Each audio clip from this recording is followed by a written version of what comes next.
So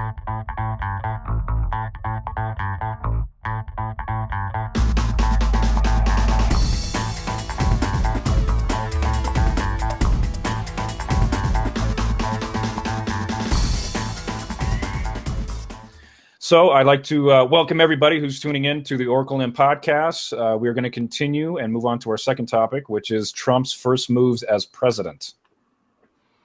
Well, he took a dookie in the White House. He had the toilet painted gold so that he could actually achieve full bowel movement. No. So there's an article here. It's they essentially went through all of what because Trump was running his damn mouth about on the first day I'm going to do this, the whole campaign trail, right? Obamacare is getting repealed day one. I'm locking up all the illegals day one. ISIS is going to get bombed to the Stone Age day one. So basically they did a tally and they said the new president made 36 promises about his first day, but kept only 2 of them. So his first day out of the gate, he's already not well. Okay. So in fairness to the, Marmalade Mussolini, he doesn't officially start his job until Monday, according to him, because apparently presidents get the weekend off. And an asshole. Okay. So he signed an executive order that 2 executive orders on day one, on Friday. One of them was to suspend a 0.25 percentage point premium rate cut for Federal Housing Administration backed loans. The new rates would have gone into effect on Friday. So there was a discount of 0.25%, and they suspended that indefinitely.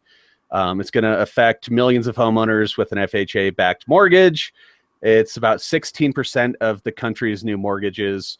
They offer easier credit requirements, lower down payments, smaller closing costs. So they took this thing to help people buy their homes, and they said, yeah, you don't need that extra 0.25%, do you? The other thing he did is he signed, the other executive order he signed was it had to do with Obamacare. He wants to, let's see, I'm trying to read this over here. Essentially, he wanted to minimize unwarranted economic and regulatory burdens of the act and prepare to afford the states more flexibility and control to create a more free and open healthcare market. So he didn't repeal it, but he essentially rolled back the unwarranted economic and regulatory burdens. So what does that actually mean? I think we'll see here pretty quick. But the other thing that happened was I don't know if you guys saw this. Apparently, a national park somewhere retweeted on Twitter the picture of the 2009 inauguration next to the 2017 inauguration. I don't know if you guys haven't seen it. Google the picture, but it's like Obama and then Trump, and it's like Obama's like the whole damn place is on fire. Just people everywhere, and Trump is like a couple of crickets and Jethro on his banjo. So they that one right there. They retweeted that, and effective immediately, every single national park, and I know it extends to national parks. I have to look and see if it's beyond that. Can't use Twitter anymore. Banned from Twitter. Yeah, I think it was the National Park Service, if I'm not mistaken. But yeah, all they did was retweet that, and he did not take kindly to that. Yeah, and there's memos from these individual parks saying, hey, if Twitter is part of your emergency outreach, don't use it. You no longer can use this platform. They didn't go as far as, hey, delete all of your accounts, but effectively they put a muzzle on anyone to use Twitter within that area. Yeah, and one of the other first things that Trump did as well, and apparently this is common when new administrations come in, especially since the WhiteHouse.gov website is really kind of being used in I don't want to necessarily say newer ways, but they're upgrading their technology to keep up with the times.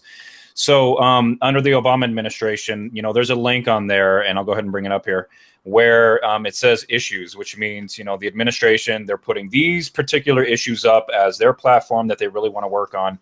And under the Obama administration, climate change was on there, civil rights was on there, LGBT issues were on there. And then day one, when Trump stepped into office, because apparently there was no lag time in this, they immediately took down those issues. And what they put up next, I got to admit, is a little concerning. So this is what they put up. America First Energy Plan. I don't even know what the hell that means. America First Foreign Policy Plan. Don't know what that means. Bringing back jobs and growth and so on. Making our military strong again. When was it ever weak? So it's that's strongest in the world. That's one thing.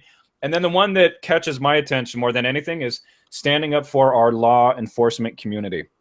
That to me is really dangerous. And the reason why I say that is because with everything that we've been going over, maybe like the last, it's really been hundreds of years, but let's say 5 or 6, with technology coming out, and then, all of us talking about, police brutality, and you see killings on both sides. And, it seemed like we were finally getting to a place where both sides were recognizing, okay, we need to strengthen our relationships in the community because there's too much hatred towards cops. Cops are abusing way too much of their power. But to have the president come up on here and side with just one of those is really, really dangerous, because it's going to take a police state into a whole new level. Yeah, and that's what we were talking about that offline, where I actually don't think so, because the public's already hyper attentive to this. He's getting pushback on every single thing. If he comes out and says, cops can do no wrong, you're going to have, Chicago, Los Angeles, any communities of color are going to be pushing back really strongly on that. It's already in the headlines. We're already, you can't roll back history. I mean, maybe you can, but I think it's going to be it'll be a fight, but I think he underestimates the progress that's been made already. You don't think this will just further, because to me, when I read something like this, it's basically saying we're going to more militarize our police, and we're going to make it harder for people to protest. I mean, they're already setting out laws where you will be charged with basically a felony, like they're going to be stricter with permits. The thing in Dakota that we were talking about, that what the state of North Dakota is now putting forth as a bill, is that if you accidentally hit a protester while driving and they're, impeding traffic, you will not be held liable. Yeah. I mean, this is... Well, so Trump changes his mind like a clean person like an OCD person changes their underwear, frequently. Whatever his plan is based off of the last person he talked to. We don't know yet, right? He can say, "Oh, I'm going to give the military all the stuff." 2 minutes later, he could be like, "Yeah, actually, no, I never said that." So, I mean, it's still a little bit early, and he's going to be fought every step of the way on, especially that issue. One thing I would like to point out about, day one, Donald Trump, right? Day one, January 20th. So one thing that I'm actually really surprised on the White House website that did not go away is the petitions. So the community can petition the White House. If you get 100,000 signatures in 30 days, the White House has to give you an answer of some kind, right? They can basically say no. And that would be the end of it, right? But so yesterday, there's one that, let's see, the headline is immediately release Donald Trump's full tax returns with all information needed to verify annulments clause compliance. Make sure he's, no conflict of interest. This went up yesterday. You need 100,000 signatures before February 19th in order to get this actually answered. At right now, so we're a little bit over 24 hours since he actually took the oath of office, 160,034 signatures in basically a day. There's probably 1 million by the time the cutoff is there. Yeah. There's another one which is divest or put in a blind trust all of the president's business and financial assets. 47,225 signed that. So that one's still, it's not getting as much love. Let American farmers grow hemp once again to create jobs and rebuild the rural economy.